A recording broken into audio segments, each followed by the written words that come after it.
Dr. Meredith Trump on the Herbal Hour podcast Hi, to talk everybody. about homeopathy. Woohoo! Let's get right into it. All right. How did you get into this path, and how did you get interested in homeopathy? Yeah, so I actually grew up in kind of like an unconventional household. So my mom's been a massage therapist for about 35 years, and I just grew up not really going to a conventional doctor.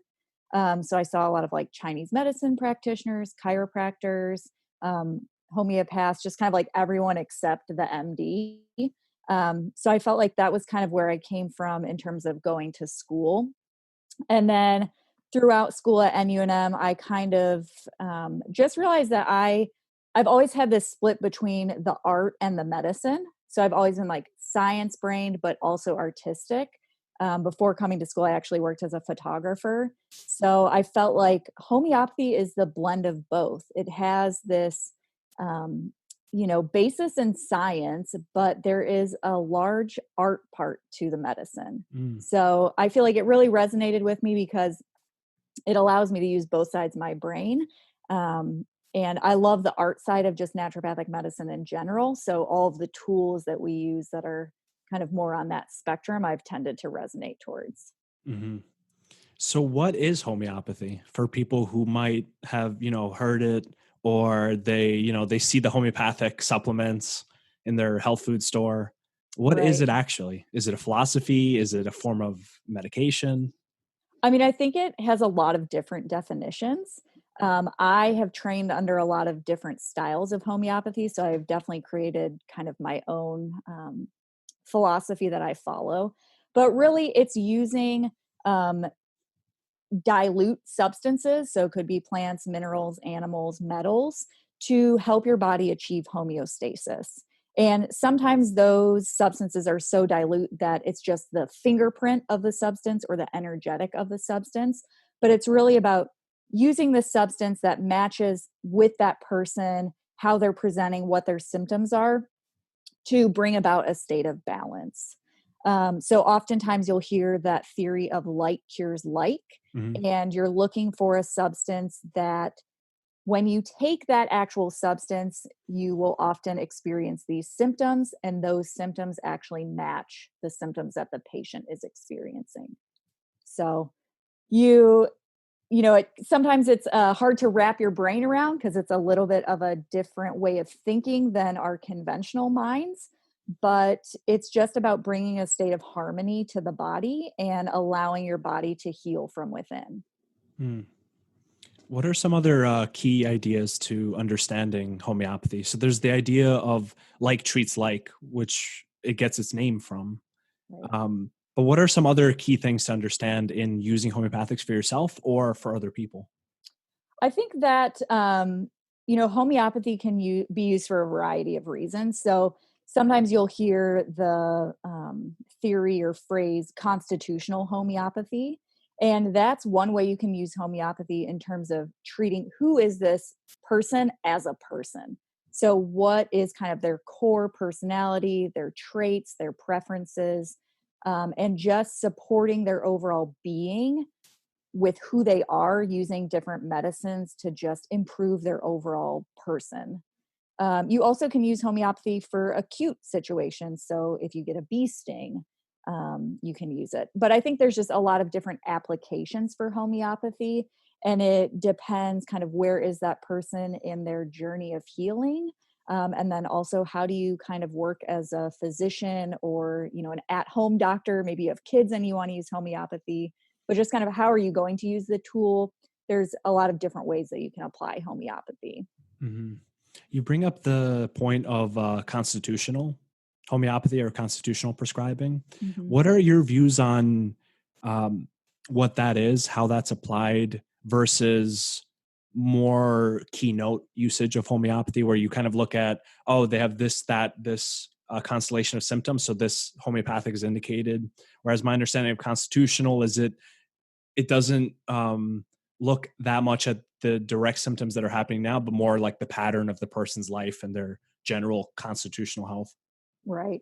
Yeah, I think that there's a time and a place for constitutional prescribing. I think at the start of homeopathy, people were just a little bit more pure to their constitutional remedy. We just live in a very different world now. So I think that oftentimes our constitution is obscured by our experiences. So if you just think about like day-to-day life, we all have tons of stress, environmental exposures, more emotional trauma. And I think that all of those pieces can really obscure the constitution of the person. I think some people are more pure to who they have been, or kids are a great example. Like kids are almost always their constitutional remedy because they have not had all of that life burden. So I think time and a place for constitutional prescribing, but in today's world, it's a little bit more challenging to see the pure constitution of the person. So Mm. you can see, glimpses of a constitution. Some people like the sun, some people like cloudy weather, people that like salty versus sweet. We all have these like innate preferences. Those are aspects of our constitution. But as people really age, or they just have, stress or trauma or life events, I think the constitution can be harder to find within people. So Mm. sometimes I'll ask my patients,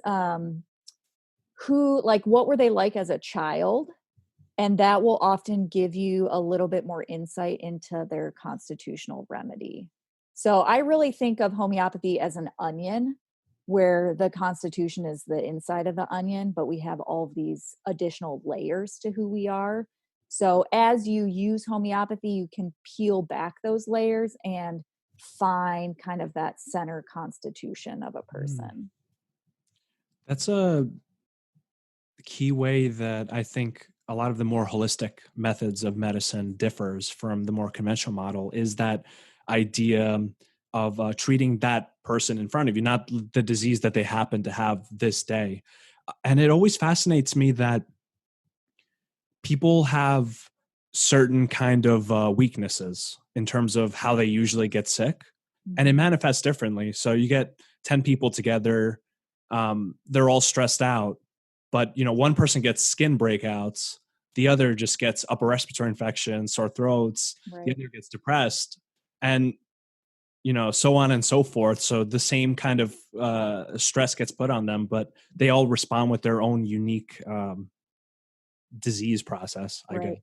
Which I think is one of the pieces that's so powerful about homeopathy is it's all about the individual.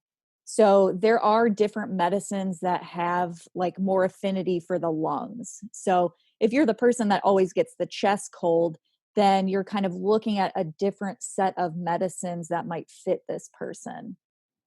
Because you're right, stress, we all have, right now is a great example, right? We're all living in this crazy, uncertain, stressful time, but everybody deals with it and kind of filters that stress differently. And if you're having a presentation of symptoms, that's very different from each person to person. So that's part of why homeopathy is so powerful, is that you're always looking at the individual. So it's never really about, oh, you have asthma, take this medicine. It's what's your trigger? How does it present? Who are you as a person? Things like that. Hmm. Yeah, I was speaking to a naturopathic doctor, and I was asking them, how does someone kind of focus in on mental health, treating mental health? And what he said was homeopathy is probably the number one way to go about that path. Um, what do you think about that? Why does homeopathy have such a seeming affinity towards mental health issues, or it's at least used in that sense typically? I mean, I think it's hard to address the psyche for people. So there's a pretty limited toolbox for how to support mental health.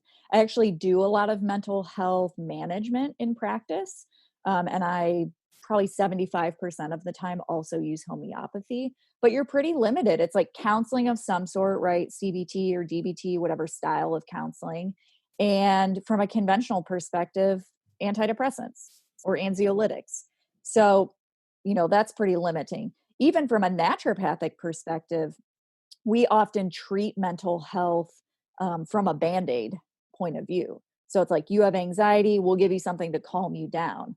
Homeopathy addresses really, why do you have the anxiety, or how is that anxiety presenting for you as the individual? So I feel like it's powerful because it goes to the psyche level, which is a little bit, there's not many tools that do that. So balancing, the physical, mental, emotional health is very achievable with homeopathy. Hmm. So there's a lot of theories of how homeopathy works. Um, what's your take on it? Do you think that there's some kind of energetic component to it? Is that why it has such an influence on the mind, or is there something else mysterious that we just don't understand with it? Probably both. We don't understand how it works, but I believe that we're all vibration. Everything is a vibration. And so I think the energetics of different substances help balance just kind of your internal vibratory state. So if you find the right medicine for people, it will balance all of the aspects of them. So it will support the physical symptoms they experience, also the mental, emotional symptoms. So I think it's definitely on the energetic plane, because we know it's not on the material plane, so to speak. And there's, that is kind of the mystery, right? Is how does the energetic plane work? Hmm. So I think it's both. We know it's not a material substance, so it must be an energetic substance. Mm. What remedies do you find yourself using very often, like for yourself and other patients? You've probably heard of the term Polycrests, so that's just like your common remedies. Hmm. I use a lot of Polycrest remedies because those are more constitutional style remedies. So Hmm. they fit a lot of personalities, a lot of different people. They tend to address a lot of common symptoms. So I'll use a lot of those Polycrest remedies. Hmm. Um, I also do a lot of acute style prescribing. So if you get a bee sting, using Apis; if you sprain your ankle, using arnica.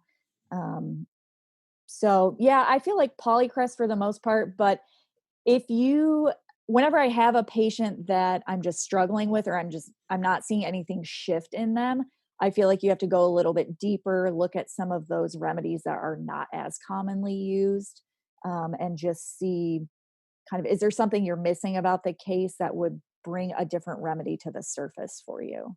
So it kind of goes back to that onion idea, where if you're getting if you're choosing good medicines or good remedies, you will see some shifts in the person, and then you will have new things present to treat.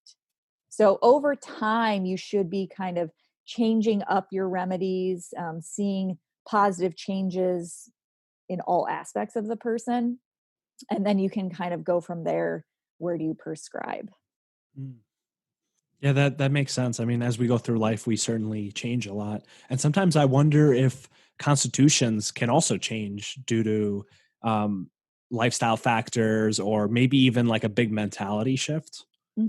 Yeah, Um, I think, or big shocks to the system, I think mhm, can shift people's constitution. So I've seen some patients where they go through like a big grief, and that, or heartbreak is a great one. Heartbreak people, they'll feel it in their gut, right? And then they will have like digestive issues since they had this heartbreak. So I feel like these big losses or these big shocks can really shift kind of that internal landscape for people. mm, yeah, traumas of any sort, I'm Yes. sure too, kind of Yes. change all the different symptom presentations. What are some really like standout stories of when you used homeopathy, either for yourself or for a patient that really made you go, wow, okay, this is why I do this? Right. Because obviously there's so Um, much opinion about, homeopathy is this, it's that. yeah. So I trained a lot under Dr. Bader. I did 3 years of residency at NUNM, and she gave me this pearl in terms of using arnica. So when we think about arnica as a homeopathic, we often think, oh, you sprain your ankle, it gets bruised, you don't want people to touch it. But she actually showed me that you can use homeopathy for people, or arnica, for people that have that style of presentation on the emotional plane. Hmm. So I had a couple of patients who have fibromyalgia, and they tend to have a lot of pain, right? It's kind of that like dull, achy, they don't want to be touched pain. They often have some sort of trauma, usually emotional trauma, which incites the fibro symptoms. And they're pretty closed off. They don't really let people in. Sometimes they're closed off even from their loved ones, like their spouse or their children. So I've started using a lot of arnica with my fibro patients, and I have had excellent success. Fibro is difficult because there's not a lot of conventional interventions. And I've had more than a handful of patients, their pain levels reduced by like 75 to 80%. So it's really addressing the emotional plane, which has resulted in physical symptoms, but then the physical symptoms resolve.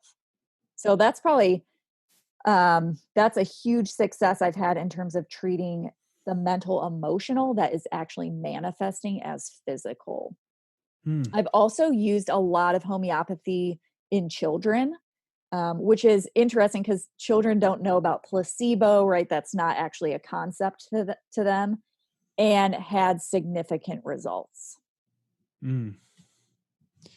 Yeah, that's fascinating. Kind of opening up the view of homeopathy to not just, this is for that, but also viewing it in almost metaphorical sense, like with the bruising. What's like the bruising of the emotions that can be Right. treated with it. That's Yeah, and fascinating. I think that's where the art comes in, is really looking at what is kind of the essence of these remedies or the medicines, and how does that apply to a whole person. So as opposed to just saying, oh, this is really an acute remedy, you use it for this, that will always kind of be transcribed on a mental emotional plane, but you really have to understand what's the essence of the remedy and how it presents to see it from all these different angles. Hmm. What originally drew you to homeopathy specifically? I just grew up being exposed to it. We used it a lot as a form of medicine, and I saw it work. So I felt like I did not have to get over the idea of like, does this even work? Because I knew it worked.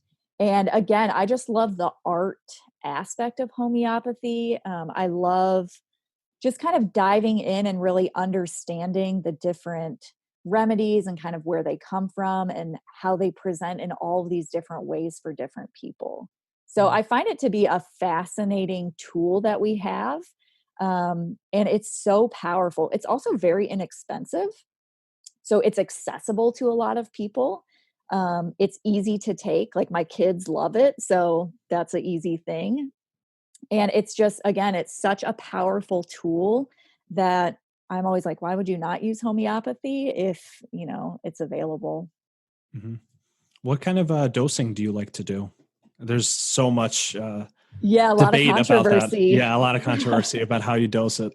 Yeah, I guess I'm a little renegade with my homeopathy. I'll give like multiple remedies at once, and I'll kind of mix up my dosing or potency.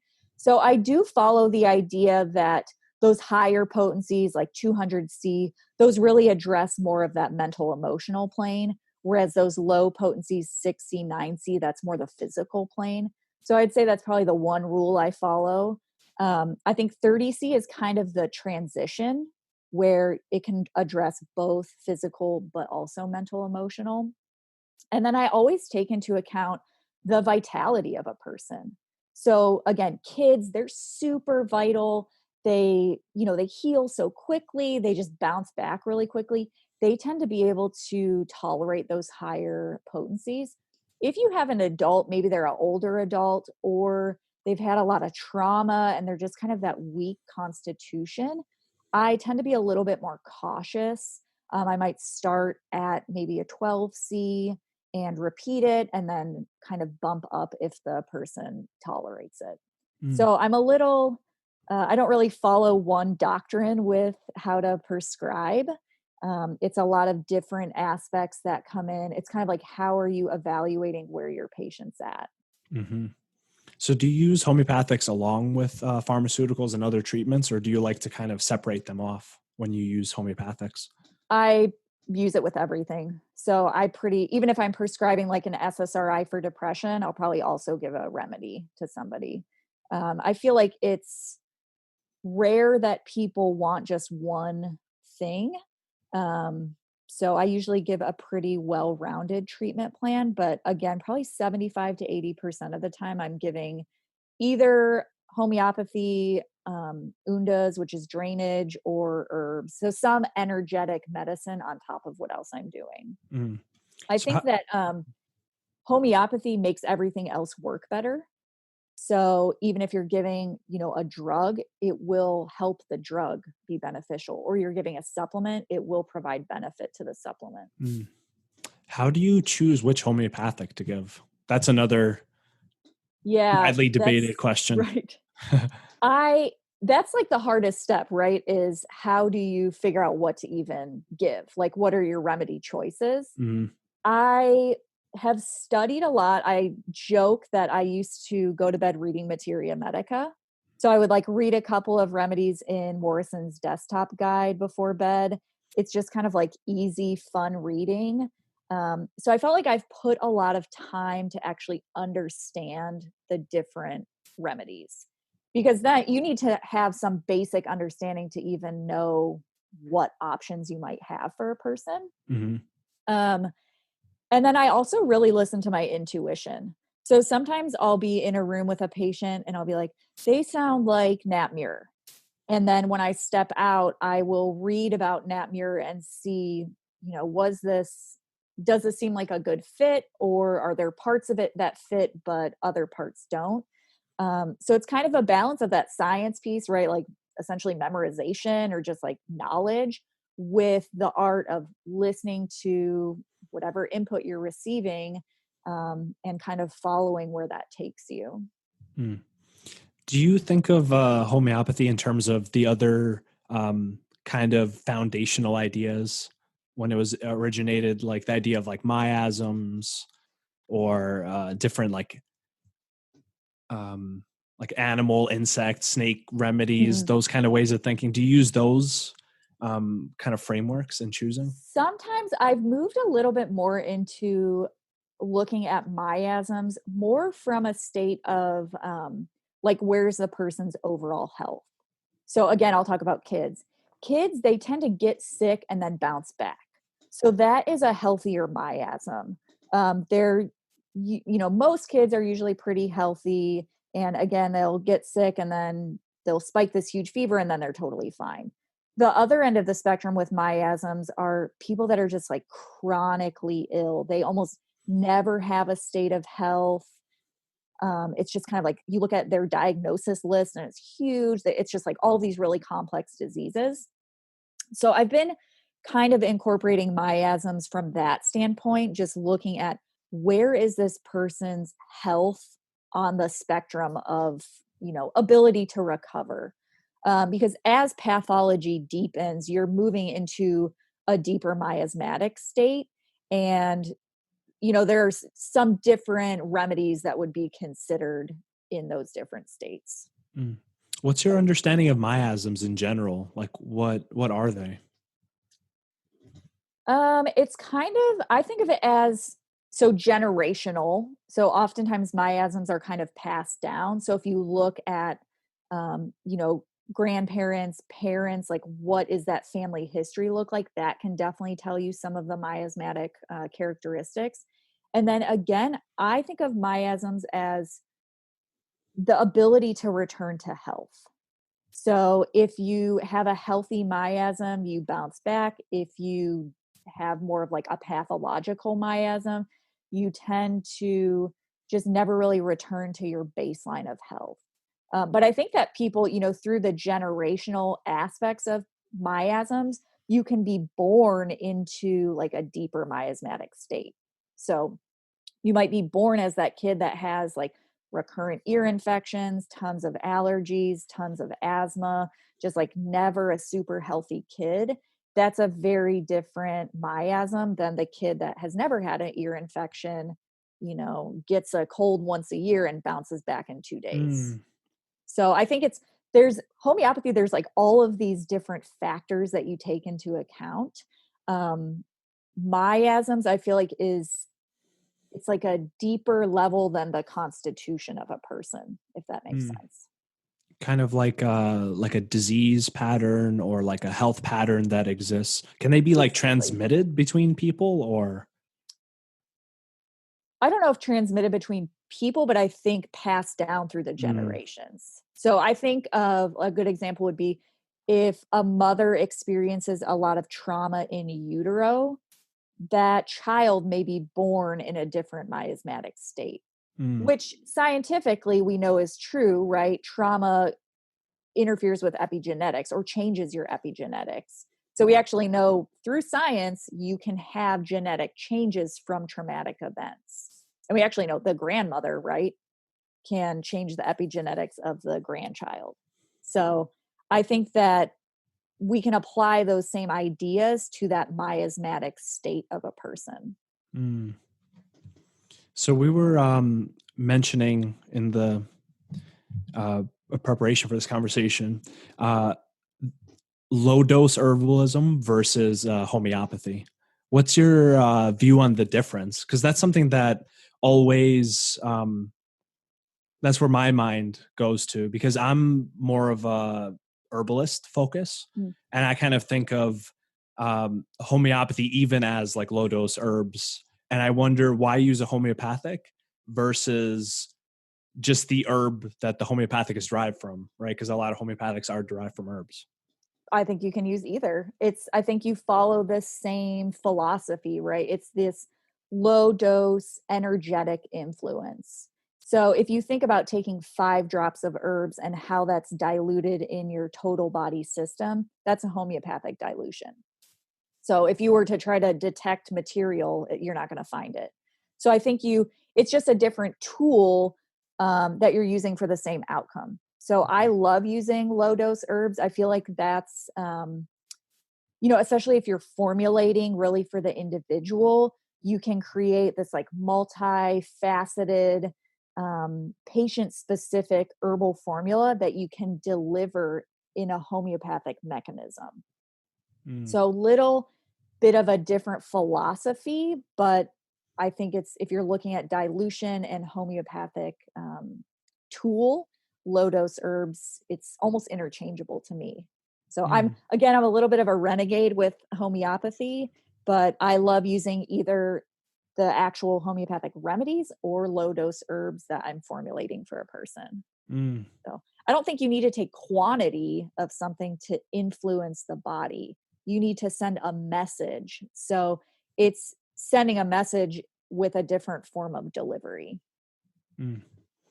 So I know you studied along with Dr. Kalnin's, who's a naturopathic physician, and whenever I think of homeopathy, I think about when he taught us about hormesis, Right.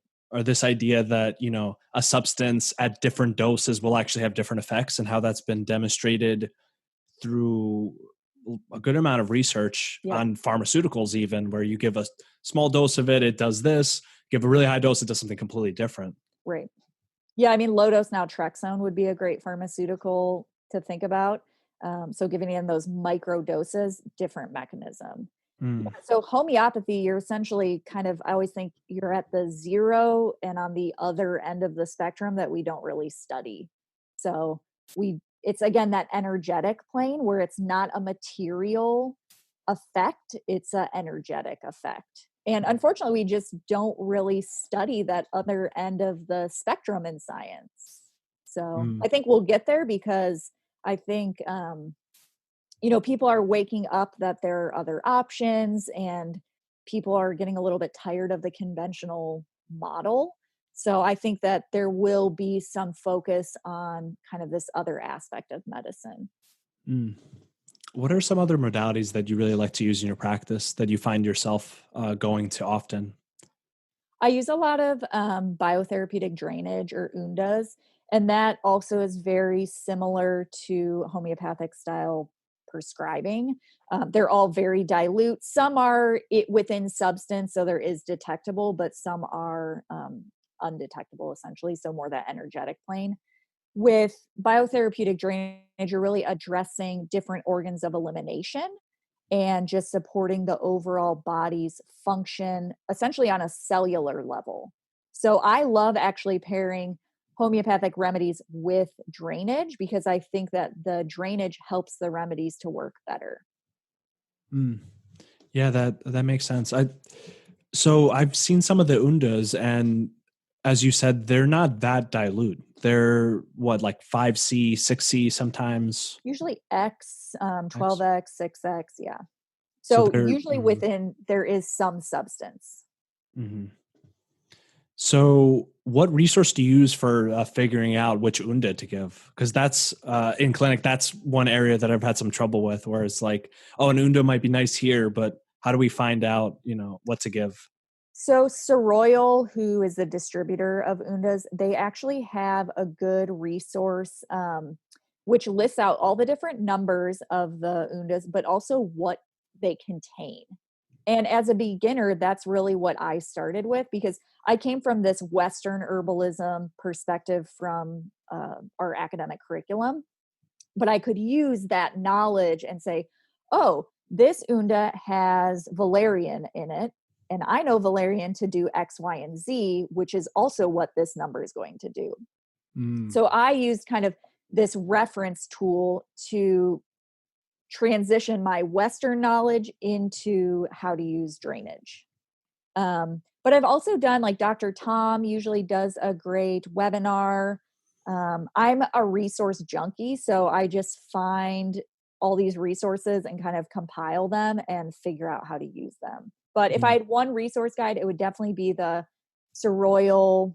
You can find it online. It just tells you what's actually in the Unda number, and then you can apply the knowledge that you have of how to use it. mm. I guess the other piece would be not overcomplicating things for yourself.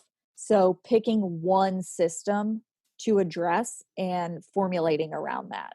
So similar again with Western herbs, if you want to support the liver, you pick liver supporting herbs. Same with drainage. If you feel like supporting the liver is where you want to start, then you pick the numbers that support the liver. Mm. So sometimes we want to do like all these things at once, like address all these different pathologies and systems, but that can be a little bit confusing to the body, I think. So distilling things down, having like maybe one aspect that you're addressing and seeing what transpires. Yeah, that's the fascinating thing about medicines or curative substances in general, is that there might be like three different systems of looking at it. There might be the Chinese medicine perspective, there might be the biochemical, there might be the folk energetic perspective. And to some degree, they're all right. And they're all Hmm. kind of overlapping. But at the end of the day, it's literally like, what does that substance actually do to that person's body, mind, and spirit? And I guess also the intention of like, why do you want to do that? Right. Yeah. So, And I think, again, that's the blend of the art and the science. So you use a lot of your like biochemical thinking, your diagnosis to say, my hypothesis is that this is the system that needs support because of these reasons. And then you choose your tool to support that system. So whether that tool be, homeopathic pellets, drainage, low dose herbs, a supplement, or a pharmaceutical, um, you're still creating a hypothesis and testing out your idea. So mm, I'm working with Dr. Calnans. I learned that simple is often better.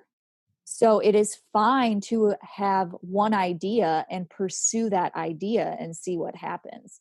If you're pursuing a bunch of different ideas and something happens, you don't know what did what. So really having a clear thought process around, this is what I want to address with this person. I'm going to use this tool. Let's see what happens. mm. Yeah, And that honestly, makes people are sense. very receptive to that idea.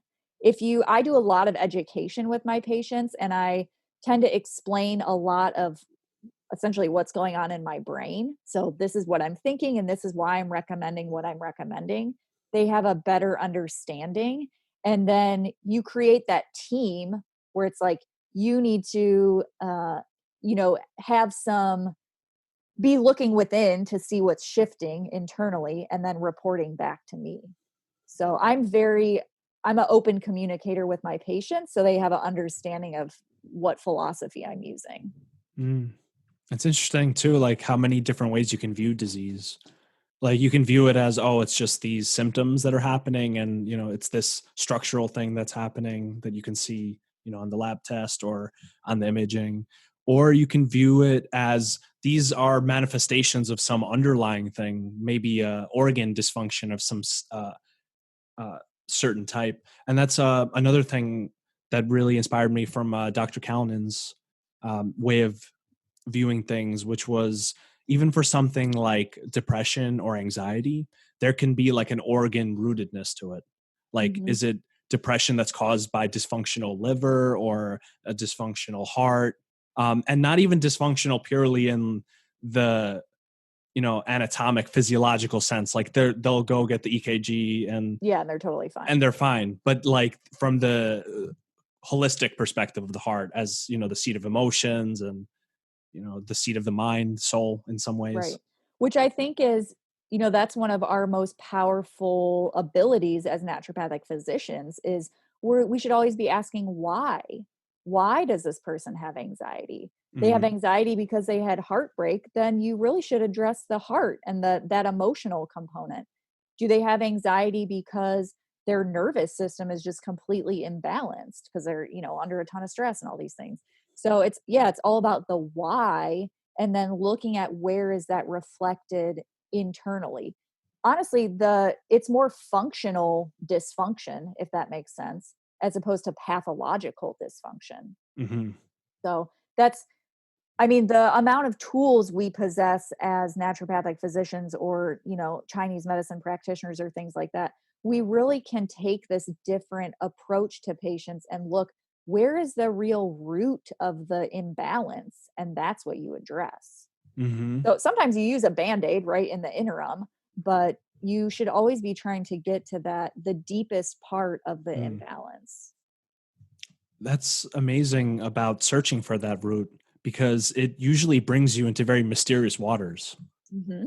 because it goes beyond the research, it goes deeper than what is known, and then you start going into the world of observation and speculation about, well, yes, this disease process has this and that going on, but why does it have that in a Yeah, or deeper where did sense? that originate from? Mm-hmm. That's with homeopathy, you can get to some real deep places with people because, oftentimes it is like early trauma or early events in a person's life that are now manifesting on the physical plane. So I feel like homeopathy, you really get to understand people, who they are as a person, but also like how did they get from being that infant to where they are today. And you're treating along the way. So it's that onion approach, right? You're kind of peeling back all of these layers that people have acquired throughout their life to get to who is that person, like the seed of that person. Mm. So during these times, I'm sure many people are feeling really stressed out. What is your self-care practice look like? Like, what are some go-to things you like that you'd want to share with people, especially during such times of uncertainty? Uh, Total confession, I actually have horrible self-care because I'm like a wife and a mom and I have, 2 kids and 3 different practices. So I'm probably not a great patient, honestly. But I do think that I always eat healthy. So you have to eat, right? So that's kind of my self-care outlet because you have to eat, so you have to cook. So I love cooking. Again, that's like a creative outlet for me. So I don't make anything complex, but I eat very nourishing foods. So that's probably number one is eating the best that you can. So if you eat crap, you feel like crap. The other thing is sleep. So it's all the foundational things, right, to health. You should be sleeping well. A lot of people are having horrible sleep because of all the cortisol Mm-hmm. that we're all experiencing. So prioritizing sleep, trying to have a routine, trying to not binge watch Netflix till too late at night. Um, but yeah, I would say so eating, sleeping, and getting outside. So I don't do any kind of rigorous exercise, but I have gone on a lot of walks with my kids, just getting in the sun, getting your body moving, just trying to get outside because we're all, cooped up inside, Hmm. but you actually don't have to be inside. You can be outside. So those are probably my three biggest things right now. Try to eat well, try to sleep well, and get outside and move your body. So it's Yeah. all the we should never forget the foundations to health. And those are probably the three biggest pieces. Mm. The getting outside part has been like revolutionary for me. Some Yep. days when it's just like the overwhelm sets in and you're just not in the right state to, continue with the grind. Um, just like a nice, really long walk in some very green spot, preferably not too much foot traffic.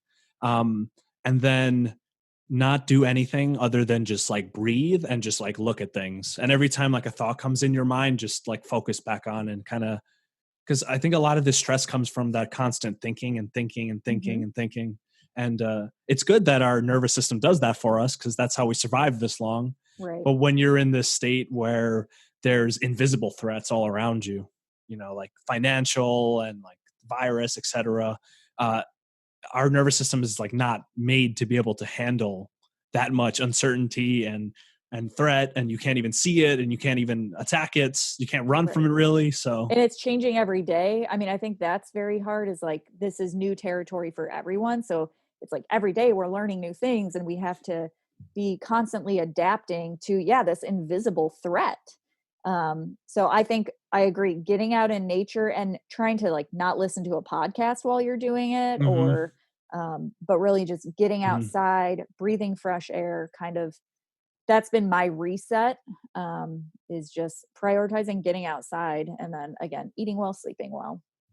Yeah, definitely. And there's this saying that you should meditate an hour a day, but if you're really busy, you should meditate 2 hours every day.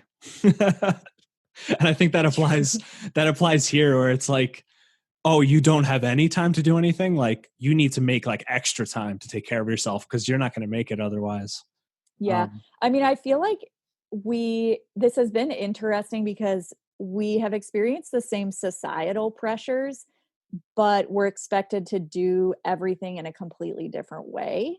So yeah. again, I have kids. It's like, oh, now you're supposed to work from home, which you weren't doing, transition all of your work and work flows to an at-home office that you didn't actually have, plus be a teacher because your kids were in school and maintain all the other aspects of your life. So Yeah. it's like almost life we were expected to continue life as we knew it in a reality that we had never experienced before. That's such a good point. I think that's the big kicker and why it's so difficult is for many people it's all of the stresses of life that existed before are still there, all of the work that one needed to do and keep on top of, except all of the rich like habits and patterns and social connections that we had that made that much easier, were just suddenly taken away. And now it's like, all right, you just got to motivate yourself 100% of the time, Right. always. At home At while you have home. all the other things going Yeah. on. Yeah. So it's like some kind of crazy training that we're all going through. I kind of Well, hope that we can hold on to it after, there's some normalcy, but that we still retain some element of the. I hope that people come away recognizing the value of human connection because Mhm. actually as a physician it's been very hard to um, practice telemedicine. It's like, oh, now we just do everything via telehealth. And as a provider, like we need the human interaction. So it's like, yes, I can practice medicine, but not the style of medicine that I want to practice. So, and Mhm. I think, that goes both ways for the patients as well. I think there is some convenience, quote unquote, with telehealth, but I think this should highlight the value of human connection. And Mhm. maybe we don't need the um, unfulfilling human connection, right? Like the passive, oh, you're at the store and like the consumerist style connection, Mhm. but real connection with people that provide you something. So I hope that's a takeaway. I'm not super convinced that Um, that's a lesson people are learning, but That's I been think a it, big one for me. That's been probably actually like top 3 big realizations of like, you actually need meaningful social contact with people or else you just can't function. It's almost like, you were like a machine in some sense, like a car, and like you just like don't have, this drivetrain anymore, but you got to still do all your work and you still got to go yeah, about everything as normal without all um the basic fundamental needs of being a human, which are social contact of a right. meaningful sense. And it's And questionable whether telehealth can provide that.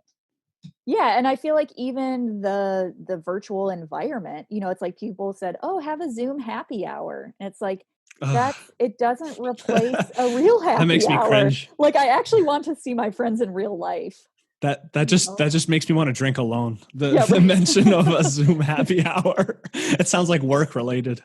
Yeah, it's just there is not like it's not apples to apples, So it's the same with medicine. It's like a telehealth appointment is not the same as an in-person appointment. Yeah. So a Zoom happy hour with my friends is not quite the same as a Yeah. real happy hour with my friends. It's amazing that those exist for us to, because if there wasn't that, I don't even know what would be going on. If there wasn't even the electronic connection we had with Right. each other, then it would be, super, super difficult. But it's better to have a choice, like telehealth is really cool when it's like a convenient option, but not when it's the only thing that Right. is available.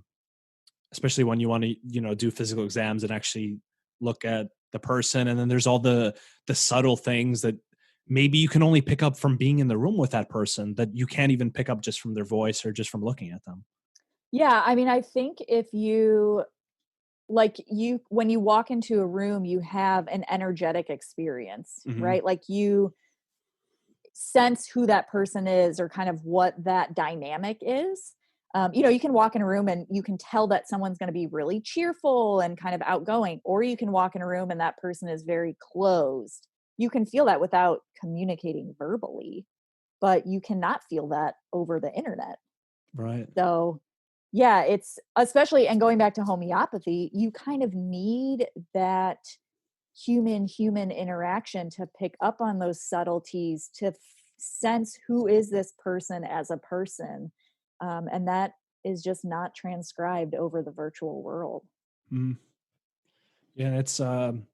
It's pretty sad what's happening now. I saw some statistics, pretty startling actually, that in the period of the quarantine so far, I believe this was in some county in California, that just in that period, the 1 to 2 months, there's been as much as many suicides as there was in the whole year previous. So especially people who already were not in like a good um mental state and they were just barely hanging on, like that's the very large straw that breaks many camels backs. Yeah, I mean, social isolation is hard even if you are of sound mind. Yep. So, yeah, if that's already kind of that plane of weakness for you, it's understandable that this would be too much to handle, especially if you lost your job. And, it's like there are also all these other factors that are disruptive to your life. So, I think the real aspect of that situation highlights the need, it's the need for need more mental health resources, because mental health is a real problem and there is not enough support for people that struggle in that area. Mm, that's so true. Yeah, and it's the aspect of health that one suffers the most from. Yep. Because And from again, it's invisible for the mhm, most part. So it's something that, a lot of people suffer internally, and there's no, you look fine, quote unquote, but internally you are not fine. So, it's there's not enough resources. There's still stigma with mental health. People don't feel comfortable reaching out for support. And it's not a surface disease. So back to homeopathy, it's all the tools that you need to use to support people. Maybe they're on antidepressants, but that's not benefiting them. They're in counseling, but that's been disrupted, right, from the current situation. So it's about, I mean, medicine is an integrative approach, and that's where it will be moving in the future. So to end this off, I want to ask you about the kind of controversies I've heard recently about laws around homeopathy. I've been hearing all these things like certain countries are making them like prescriptions, or some of them are making them illegal. What's your view of that? Because I just heard that kind of in passing, on Facebook. So I don't really know anything about Yeah, I mean, I think it's interesting. Like if you talk about the FDA, hopefully I don't get in trouble for this, but um, it. The hope you're not FDA is one of listening. the main listeners of this podcast, by the way. Right. Shouts out to the FDA. You can't say that something is like complete bullshit, but that it's also dangerous and going to kill someone. So Yeah. I feel like you kind of have to pick a lane. It's either like total magic, woo woo, there's nothing in it, or it's actually powerful medicine that works. So it's strange to me to have both like opposite opinions about something coming from one organization. Um, so I don't know, and then you can go whole conspiracy theory, like, are they wanting to regulate it because it does actually work? I don't know. I think if you look at European countries where homeopathy is much more utilized and accepted, it is offered really as a prescription because it is seen as a medicine. So it's not seen as this like over the counter thing that may or may not do anything. It's actually viewed as powerful medicine that works. So that's how they regulate it, is as a medicine. I think the FDA, that's definitely not the understanding from the FDA. So the here there's a lot of topics in our country that are very like black and white, and I feel like Hmm. homeopathy is one of them. It's either total hogwash, does nothing, doesn't work, or it works. So Yeah. I don't know what will happen with regulation, but I don't think you can think something is nothing and also kill someone at the same Yeah, time. that's the amazing thing. So I was reading through the homeopathy article on Wikipedia, and like Oh, it starts out strong. It's just like in the first sentence, I think in the first like 5 words, it says the word pseudoscience. Like it couldn't even like wait till the end of the sentence. right. First sentence. Yeah, and then later in the article too, it has what you mentioned, where in the same paragraph it'll say, like there's inert, it's inert, it does nothing, it has no active principle, and then like very quickly pivots to like, oh, and it could be also really dangerous because like sometimes it actually has something in it. And it's like, Right. what is That can kill you. yeah, it's like, I don't know, it's hard to believe in that kind of it's like polemic thinking, like, like it's dangerous. And you know at least if there was more honesty around it, like at least if the main line taken was like, it's a nerd, it does nothing, but it's harmless so everyone can use it, I'd be like, okay, well, they're coming from somewhere. But um it's like, no, it doesn't work, and also it's dangerous. Right. I mean, the other argument that you hear is that there's no research.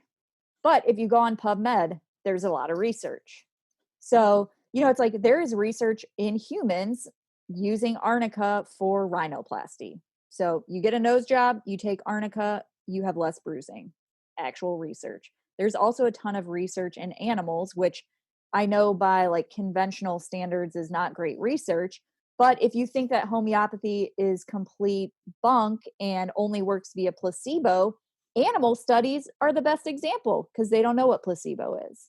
So that actually like supports the idea that it doesn't work by placebo in my mind. Yeah. Um, but yeah, that's a super common argument. There's no research. And I'm like, obviously you have not looked because there actually is a ton of research. That's the interesting thing when like science itself becomes like a kind of dogma where it's like just a repeated saying.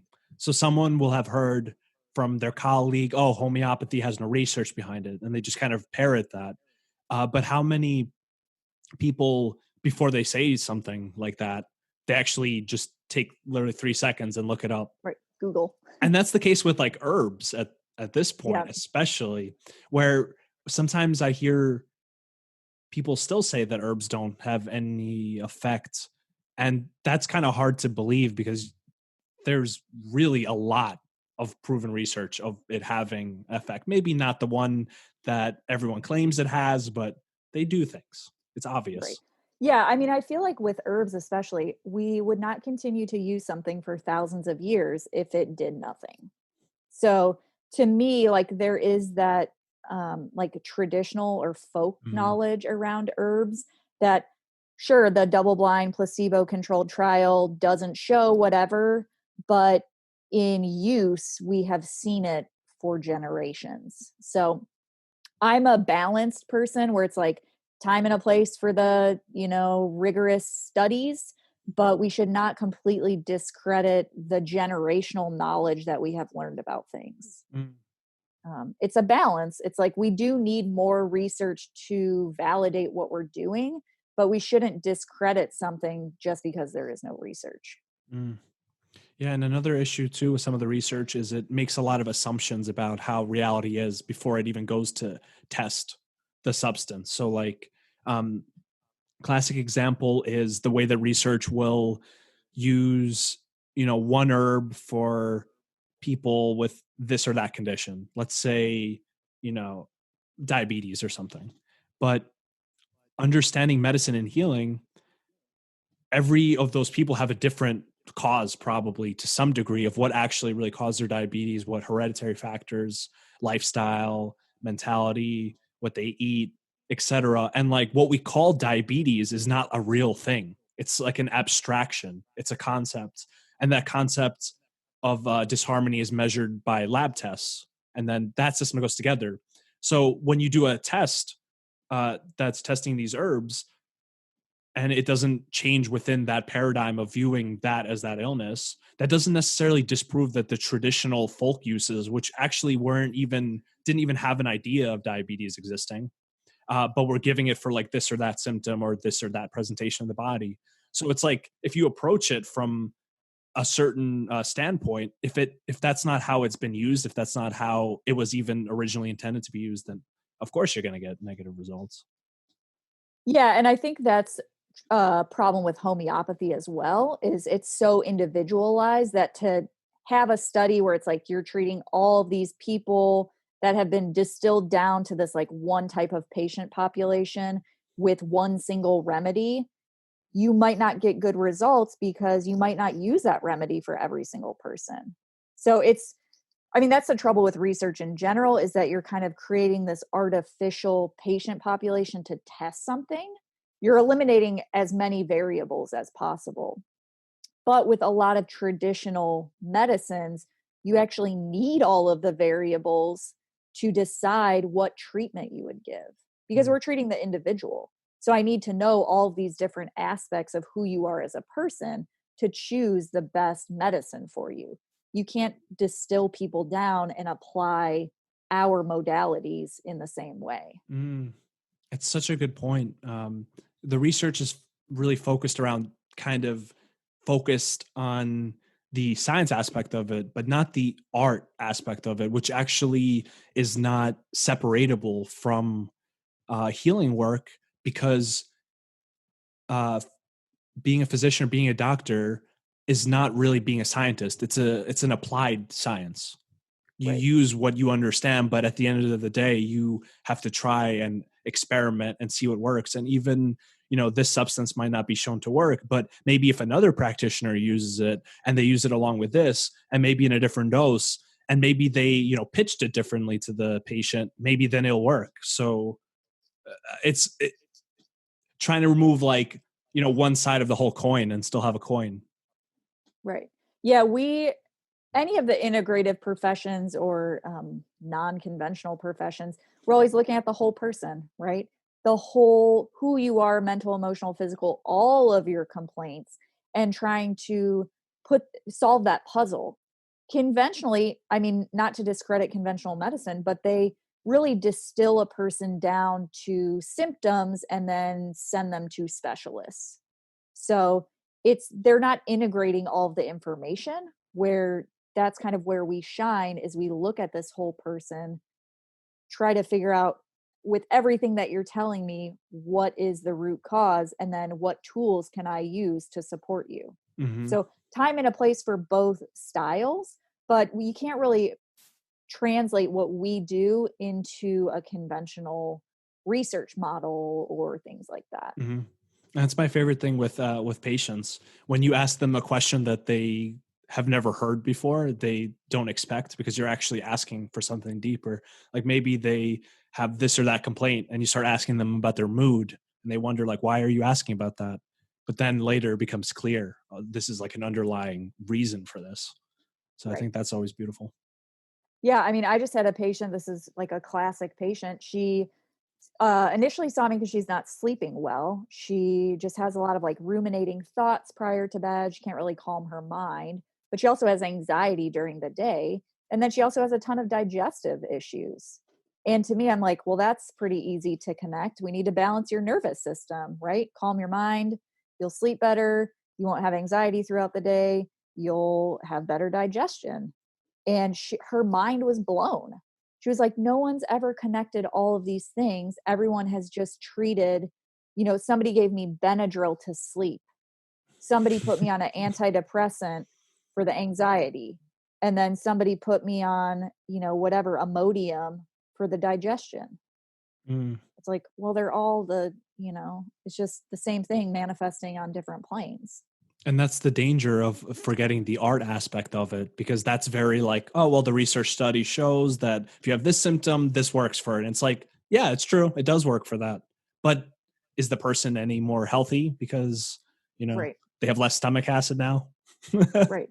Well, and then if you look at our modalities, you can use, I used herbs, and there are herbs that will address all three of those things. Mm-hmm. So I'm always trying to um, find, like, distill down to that root, and then you really can provide one treatment or, one hypothesis and use whatever tool, so homeopathy or herbs or a supplement, to support the root of that person. Mm. Well, it's been a lovely conversation. Yeah, thank you for Dr. having me. Meredith Trump, where can our listeners find you in your clinic, your work? Oh, goodness. I wear a lot of hats. So I am adjunct clinic and academic faculty at NUNM, both in the naturopathic program and then also the mental health program. I am at a small private practice up in Vancouver, Washington called Serona Integrative Health. And then I also work at a DBT clinic as a prescriber. So a lot of different places you can find Excellent. You must be super busy right now, and all from home. me. That Super sounds busy. rough. Juggling a lot of balls always. Yeah.